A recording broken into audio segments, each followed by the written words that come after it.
This is Easter weekend. Yesterday, we commemorated Good Friday. But I got a question. What's so good about Good Friday? And who made it good? Was it the Romans who made it good by crucifying Jesus? Was it the religious leaders who spread rumors and lies and opposed Jesus at every turn? Was it the disciples who promised that they would be even willing to die with Jesus but deserted him and betrayed him? Who made Good Friday good? And what was so good about it? Let's find out.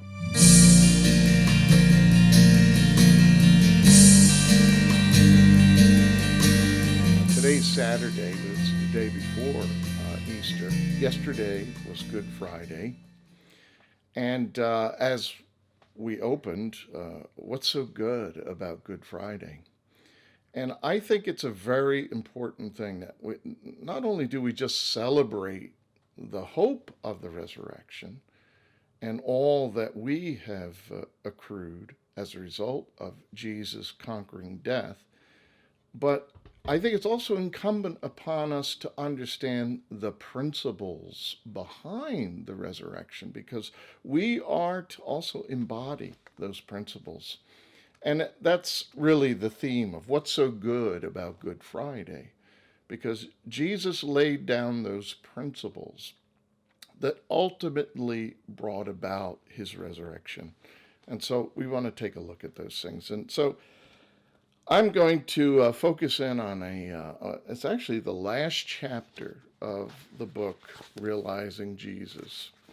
And I think it really does touch on those important principles that Jesus exemplified in his final hours. Jesus' regard for others while he hung on the cross is astounding. There is no greater example of selflessness than in Jesus. It's why I always emphasize, I don't even like to mention or talk about the religion of Christianity. I like to emphasize the story and the testimony of Jesus, and that there is no higher ethos manifested than in the testimony and the life of Jesus. And that applies to everybody. So there's no greater example of selflessness than in Jesus. On either side of Jesus on the cross, there were two criminals who were being crucified for the crime of thievery. One of them had even been railing against Jesus, mocking him, ridiculing him for not using his great messianic powers to save himself and to also save them. The thief on the other side of Jesus, on the right-hand side, admonished his cohort with the rebuke, "Don't you fear God?" In other words, the thief on the right-hand side was obviously a very humble man, and he really rebuked his accomplice in their crimes and said, this man, basically he said of Jesus, this man is innocent. He has committed no crime. We, you and I, we're guilty. We know we're guilty, but this man has done no crime. He's innocent. And then he turned to Jesus and in a most loving voice, he said, "Lord, will you remember me when you come into your kingdom?" These were the words of complete surrender to Jesus. These sweet and fragrant words of loving submission must have totally caught Jesus' attention. The loud, steady stream of taunting, mockery, insults, and condemnations that rose from the mob that had gathered at the foot of the cross for that moment must have been relegated as barely audible background noise. In a single moment, In a brief utterance, the humble thief had bound his destiny with his Lord. But it was a shared victory as well. For the thief, it meant an eternity in paradise with Jesus. And for Jesus, it meant that finally a disciple was willing to go with him to the very end, and that he would not have to return to the Father with empty hands. It was the offering that Jesus wanted to make in Gethsemane in the hope to extend his mission on earth. At that time, his disciples, unfortunately, only slept, and then they deserted him. Now, while hanging on the cross in agony, he had found faith in Israel, finally, faith in Israel. In this final moment, he had found one righteous man that he could offer to the Father. Perhaps it was this that opened the way for Jesus to remain on the earth for 40 days in his glorified body, which was a very, very special time.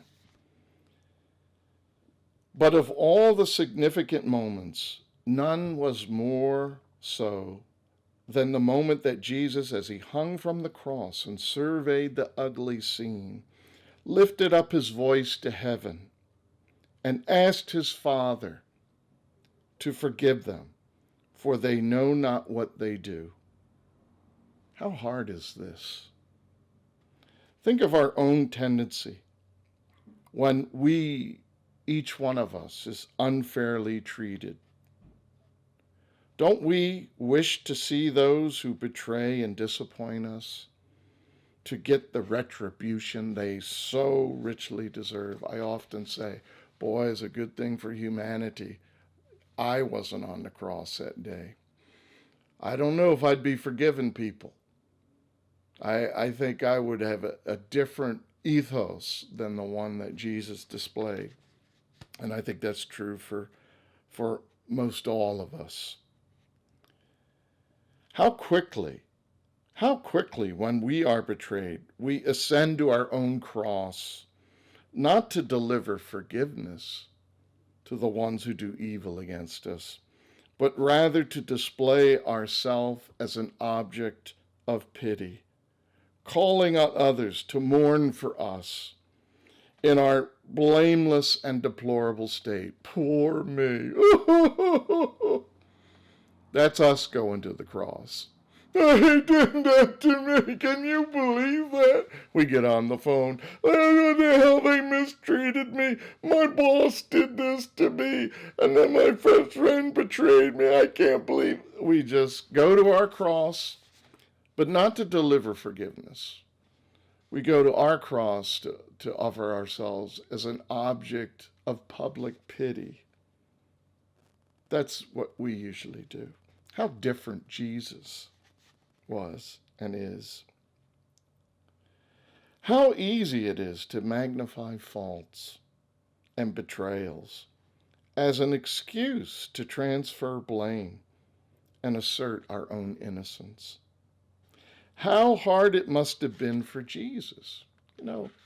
Hebrews tells us he was tempted in every way, just as we are. And I'm sure on the cross, he was tempted to curse every one of these people around him. I'm sure. But he rose above that. How hard it must have been to reverse this human tendency. Not only did Jesus resist the path of self-pity, he even proactively took up the best interest of those who sought his very demise. Boy, that's the hard part. Forgive them, he asked God.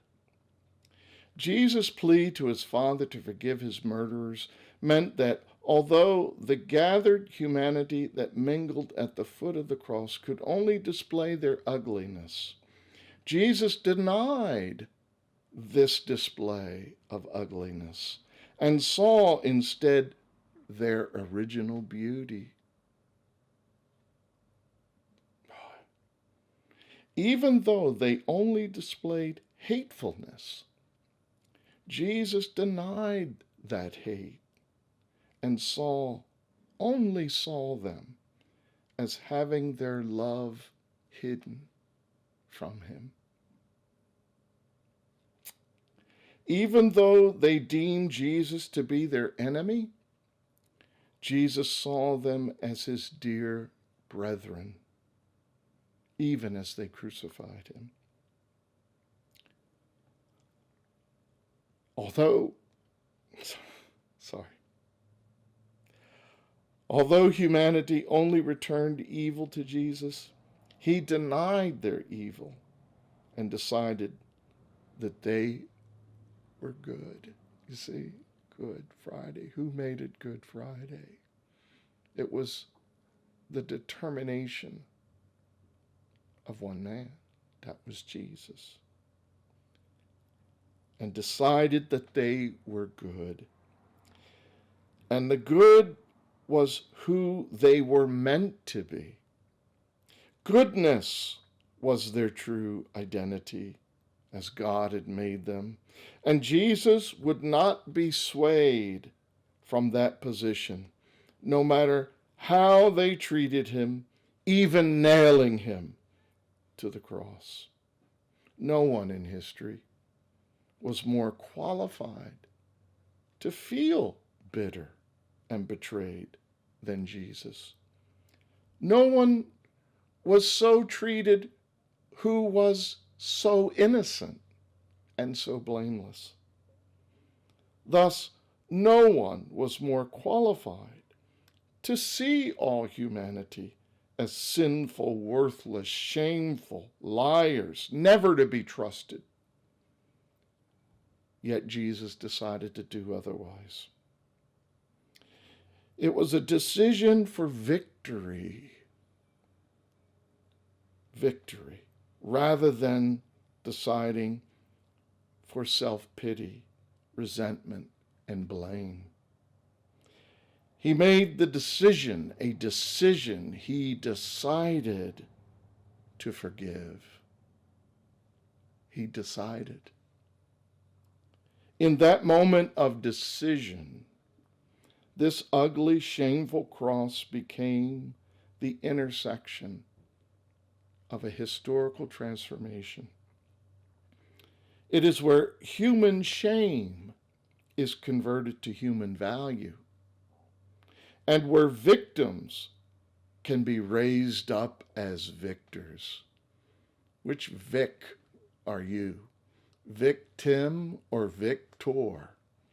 Let's be victors. It is also the declaration that no one ever again could be authorized. No one is authorized. No one will have a license to harbor feelings of bitterness, resentment, or revenge. Can anyone claim to be a victim when Jesus refused to see himself as one? No one, therefore, is a victim. We are all morally compelled to release our grievances, even if the deeds of the darkest side of humanity have been wrought against us. We too must decide to forgive. This is the perfection which Jesus referred to when he said that each of us must be perfect as our Heavenly Father is perfect. This teaching is meant to be lived by. The shed blood of Christ is not just to be a cleansing agent. Once my clothes have been washed, I need to wear them, not keep them hidden in the closet. We must forgive. And brothers and sisters, that's what makes Good Friday good. Tomorrow we'll celebrate the hope and beauty of Easter and all that it portends. The resurrection of Jesus is the conquering of death. But the principles that led to that victory are principles that we can live by as well. But you know what? It's a decision. Let's decide to live by those things. You have a great Easter weekend. Good to see you again, and hope to see you again real soon. Have a great, great Easter.